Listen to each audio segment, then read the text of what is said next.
كازا مدينة ما كتعرفش لحظة سكوت. وسط الصداع ديال كازا وبويسونس فوكال ديال المكان كاين راجل اختار السكات. ما كانش كيهضر وغير بضربة في البالون منه كيحرك الجمهور كامل. المايسترو عبد المجيد الظلمي. هذيك ستوبور بدع فيها، يعني الكفرات ما كاينينش. ملي كتعطيه كره تشوف الكره كتمتع. تما فين بداتي كما تيقولوا تيطرب الناس هو راه ديجا كرون جوار، لان كان في الدفاع وسط المربع العمليات ديالنا حنا في مباريات كبيره تيدير بتي بون، تيدير دخلها برجل شي واحد الضرب فين دخل، لان تكون ماذا ثقه كبيره وعارف راسو واش تيدير، وتيبان لك راه هو راه ساهل تيلعب ساهل تيتلمس شي حد ساهل هذا، ولكن راه يفول فيها.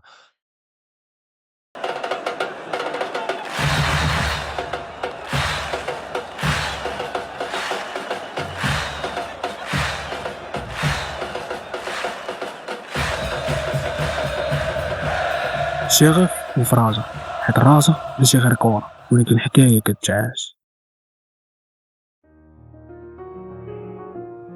علاش الظلمي ما كانش كيهضر؟ علاش هرب من الأضواء وهو في قمة المجد؟ بزاف كيصحاب ليهم حيت كيحشم، ولكن الحقيقة هي أن المايسترو كان كيعتبر الكرة لغة قائمة بذاتها، ما يحتاجش يهضر بلسانه مادام رجليه كيكتبوا اسطورة ديال الزجل فوق التيران.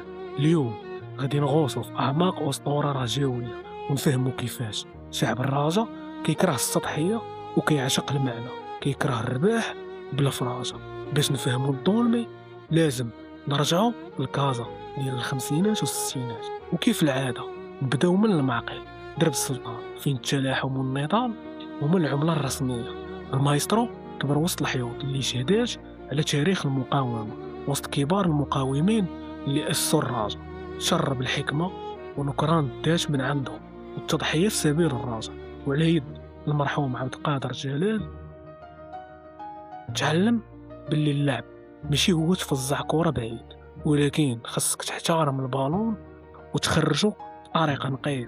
ومن مدرسة عبد القادر جلال والأبجيكو تعلم فن الفراجة ودقة دقة. وحيت الكرة في داك الوقت كانت فن، الظلمي كان في عيني الجراد دافينشي. فاش طلع البريمير ايكيب ديال الراجا عام 1970 الناس شافوا فيه شي حاجة غريبة. دري صغير في عمره 17 سنة، رقيق ولكن عنده رزانة خيالية، بحال اللي كيشوف التيران من الفوق. كان بحال المايسترو ديال الاوركسترا كيسير اللعاب. ديك الوقيته بدات كتشكل الهوية ديال دقة دقة. الراجا كانت كتخسر بعض المرات، ولكن مع الظلمي الفراجة ديما مضمونة، والجراد ديما مشبع الاورغازم ديال دقة دقة واللعب الزين.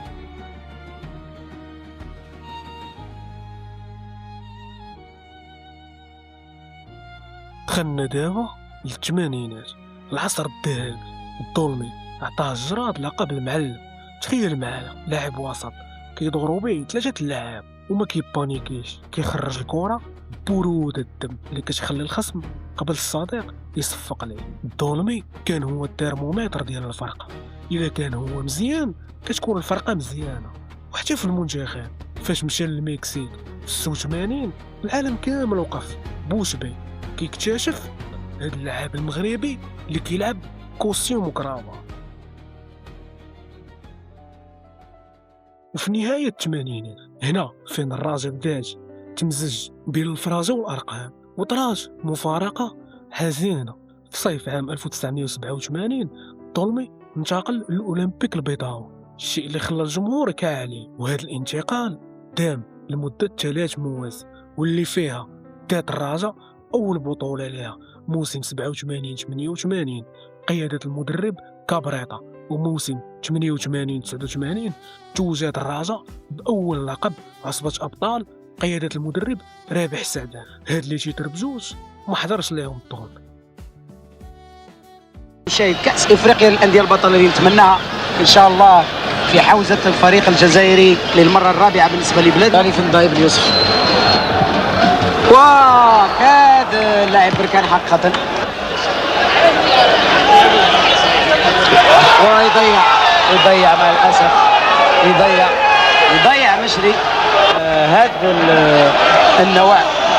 وبضربات الجزاء اذا يفوز فريق الرجاء البيضاوي امام مولودية وهران. الكأس لقائد فريق الرجاء البيضاوي حسن موحد، وفعلا تسلم الآن الكأس تحت التصفيقات. وإذا نجدد مرة أخرى تهانينا إلى فريق الرجاء البيضاوي وإلى المدرب رابح سعدان، تصفيقات تاع الجمهور هنا في المنصة. وفي موسم 90-91 رجع الظلمي للدار باش يزيد مع الرجاء موسم واحد ويعتزل البالون في الفرقة اللي بدا فيها قيسو مع البالون. وواخا الظلمي رمز من رموز الرجاء ومن اللاعبين الاكثر مشاركه مع الفريق، ما كانش محظوظ انه يتوج بلقب البطوله الاولى والعصبه الافريقيه الاولى للرجاء بسبب ذاك الانتقال. في الوقت اللي طلع للبوديوم 3 المرات مع الرجاء وكلهم في كاس العرش 74 و77 و82 من اصل 17 سنه مع الفرقه. وهذا الشيء خلى الكارير ديالو في الرجاء عنوانها اللعب الزين وحتى القيم والاخلاق، حيت من بعد 20 سنه ديال الكره ومئات الماتشات عمره ما خدا ورقه حمراء. وهذا الشيء ماشي صدفه، هذه فلسفه حياه مبنيه على التواضع ونكران الذات والوفاء للعب النظيف. وبالمناسبه لعبه ما كانش نظيف، من الكوطي ديال لي بشيبو والهيوميلياسيون بالبالون لي زادفيرسير. هاد الروح الرياضيه توجات بجائزه اليونسكو للاعب النظيف وبالتواضع ديالو اللي كيشهد به الكبير والصغير القريب والبعيد. قدر يولي ايقونه للذاكره الرياضيه المغربيه وباللعب الزين سكن قلوب الرجاويين، حيت الجراد ما كيبغيوش غير اللي كيمارك، ولكن كيبغيو اللي كيشبه ليهم في النفس والنيه.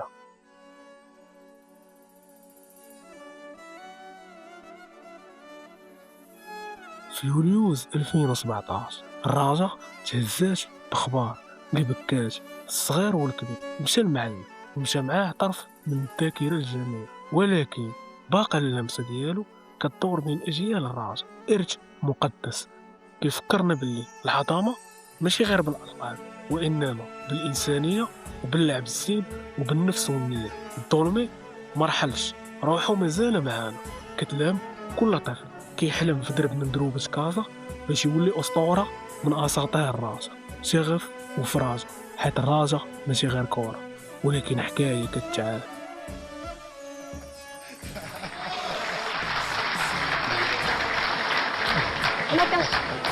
انا كنشكرو الظلمي على هاد حتى انا بغيت ما عرف الله يخلف عليكم. يختار الكلمات. غادي نطلب